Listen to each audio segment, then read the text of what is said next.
I got my start in the industry as so many of our hotel members did early on. I was an intern for IHG, Intercontinental Hotels Group, their lobbying group in DC, and immediately knew that not only government affairs, but government affairs for the hotel and hospitality industry was my passion. When I first heard about this job opportunity, it was as if I wrote the job description. It combined all the passions that I have in life. I feel not only lucky to have been named as the new CEO, but also it's an honor to be part of this team.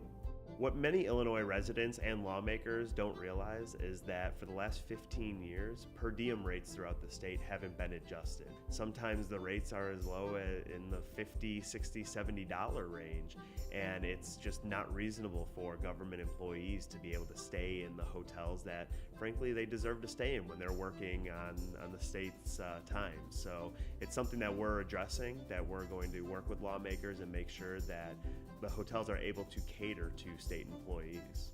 One thing that we're facing in the city of Chicago right now is something that's known as the Fair Workweek Ordinance. And what this very burdensome and very poor proposal would require is that not only would employees have to post their schedules much further in advance, 14 days in advance, but once posted, they would be locked into that schedule.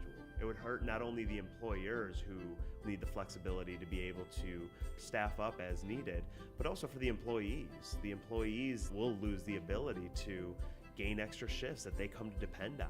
I don't think our hotel operators throughout the state of Illinois, just based on their business, it's not something that we can physically comply by. Services like Airbnb obviously provide value. The problem is that currently, in a lot of cases, Airbnb isn't playing by the same rules that hotels have to play by. If you stay in a hotel, we can guarantee you that you are staying in a safe environment with fire sprinklers and fire alarms. That's not the case with Airbnbs. Many times you're staying in residential units that don't have the same code and zoning restrictions. Also, when it comes to the tax revenue, Airbnb isn't required or isn't being enforced to pay the same tax burden that hotels have to pay. Both cities and the state are losing out on critical tax revenue because of the lack of enforcement when it comes to leveling the playing field between hotels and Airbnb. What's frequently misunderstood about hotels is that our jobs, we don't only provide a lot of them, we provide really good jobs. The team members that work for our hotel members are not only compensated very well, but treated very well. And one example of that is the workforce and job training that our companies provide. You could very frequently start off as a bellman and become a general manager throughout your career, and the advancement is much quicker within hotels than any other industry.